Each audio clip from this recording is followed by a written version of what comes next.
Hello and welcome to the 1Q podcast by Blueprint, where we discuss what we think is the next wave of innovation for technology and businesses. This is a podcast where we ask our guests the one burning question about the future of digital transformation. On today's show, we welcome Tom Taylor. Tom, you want to tell us a little bit about what you do? Yeah, sure. I'm the Managing Director of Client Development for Blueprint. Awesome. So we were actually just at the Retail Experience Center with Microsoft this morning. What do you think was the coolest thing you saw down there? The whole thing was pretty cool. All of the beacons and tracking. I'd say the two coolest have to be the directional speaker and the LED lights that individually pulse their serial number to allow Microsoft or whoever to triangulate a customer's location in a store based on the camera picking up the light pulse. Nice. Awesome. Yeah, it was a really cool experience. So, we're going to get right to it. The 1Q of the day is, what is the Amazon effect? If you could tell us a little bit about that. And what is the biggest thing you think retailers can do today that will help them compete with Amazon in the next 3 to 5 years? Sure. I think the Amazon effect, as I understand it, boils down to Amazon's disruption of retail. I think I'm a little bit skeptical that that's as big of a deal as people make of it. It feels to me like a little bit of a red herring based on a couple of data points I've seen recently. I was just reading an article, in fact, in the Atlantic Monthly last night that noted that in 2016, the top 4 retailers were Kroger, Home Depot, Costco, and Walmart, and they owned 13% of the retail market. Amazon was number 7 on the list. So when we say the Amazon effect is Amazon disrupting retail, it's such a giant category. They're 20 years into this. They own a relatively small fraction of the market. And as we heard today, they lose billions on the retail side. They're recouping about 50% of their cost on all that free shipping stuff. So I kind of look at it and wonder, why are we talking about the Amazon effect? I think, an analogous situation would be, we're not talking about the Google effect. So 15 years ago, you had Ask Jeeves, MSN Search, Yahoo, Inktomi. There were a dozen or more viable search engines out there. Google destroyed them all completely in a matter of a couple of years. That's a big effect. That's not to say Amazon hasn't had any effect, but if you look at who do they impact, I don't think it's retail all up. Interesting. So are you saying that the Amazon effect isn't as significant as most people think it is? And then also it'd be good for you to describe what areas do you think Amazon is putting pressure on retailers?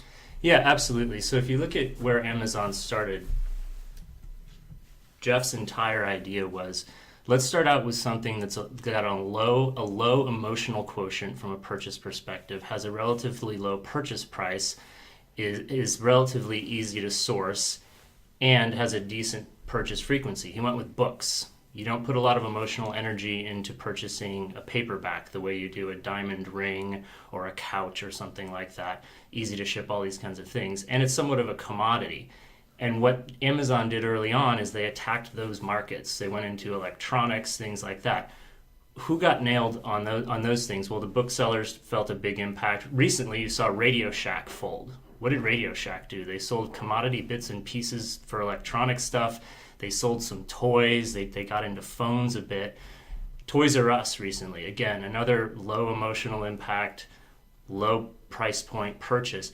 Those are the folks. And then you have the folks who were historically catalog companies. So there's really kind of 3 things to me for retail folks. It's, if your business is either all about commodity items or these sort of things that are real easy for people to purchase on the internet, and or those things are loss leaders you rely on to bring people into your store, and or you're largely a shipping-based business and you need to deal with the free shipping thing, those are the folks that are really going to feel an impact from Amazon. If you're in a category that's more around touch, feel, emotion, high price point, so jewelry, even somebody like, think Williams-Sonoma. Williams-Sonoma, that's an experience. They're selling expensive high-end kitchen goods. People want to touch and feel those things. Or maybe you've got a real strong brand and experience around it, the North Face, Patagonia, these kind of folks. Those retailers, I don't really think those folks are getting hammered by Amazon. You're not going, anyway, am not necessarily going to go and buy a emotionally charged, expensive item on Amazon. And even if you look at a good example of why that doesn't work, look at Blue Nile. Blue Nile built a business selling jewelry online at a relatively competitive price point compared to everybody else several years ago. But even Blue Nile, that's their core business, they've had to open up retail stores. There is a large category of things. It's not just specialty stuff. There's a large category of things where people just aren't going to buy it online. Amazon is really strong in that other segment. You look at folks like, Kroger was on that list. So these are the guys, or Fred Meyer's a good example. There's groceries, there's housewares, there's furniture, there's electronics. That's easy stuff. You walk in, you're getting your groceries, you get all this other stuff. There's just a whole category of folks. Home Depot. Are you going to buy a lawnmower on Amazon? No. A hammer, maybe not even. So there's this whole huge swath of the market where is there an impact? Maybe, but is it an effect? I don't think so much. What for those companies that actually are feeling the pressure, what would you say is the biggest thing that they can do today that's going to help them compete? Or is it just that is your opinion that the market is just moving and they should go the way of the search engines that Google destroyed? Not necessarily. So if you look at through that lens, MSN search is barely even a player anymore. That didn't destroy Microsoft. It didn't destroy the MSN portal. And in the same way, you look at, let's take somebody who, I think, look, if your core business is Radio Shack, you're selling commodity bits and pieces, if that's your core business, you're probably already gone. And a lot of those folks are. Ditto for the catalog first companies that couldn't get shipping figured out. Look at one who's been successful, LL Bean. They went to free shipping 5, 6, 7 years ago. They did that to get out ahead of this, and they're doing fine.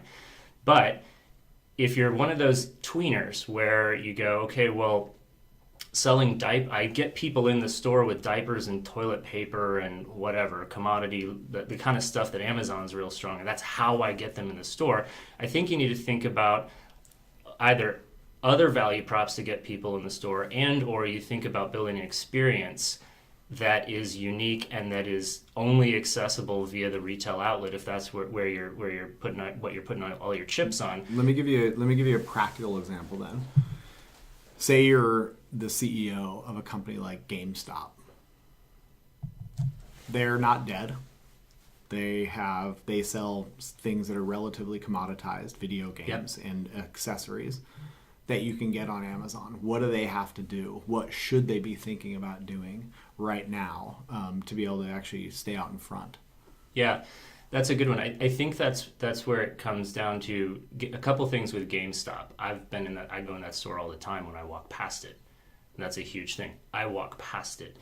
They've got all the games in there. I can pick them up. I can hold them side by side. I can flip the box over. Arguably, you can do all those things on Amazon too. So if I were GameStop, what I would think about is make that an experience that is less replicable, even less replicable online. So more demos, more experiences where I can actually pick up the controllers, play the games, these kinds of things. Something about the experience. I mean, even if you think of Costco, and I think we talk about Costco being impacted by Amazon a lot, but Costco is an experience. I personally hate going there.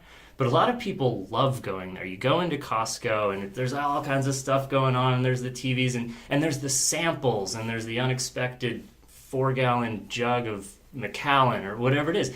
And if you look at the other thing, another thing they've done, increasing the value prop of the visit to the store, they've got great meat. They have fantastic meats. Their beef is awesome. Their seafood is awesome. Quality of product you're not going to buy a slab of beef online, probably. Certainly not crab legs, I would hope.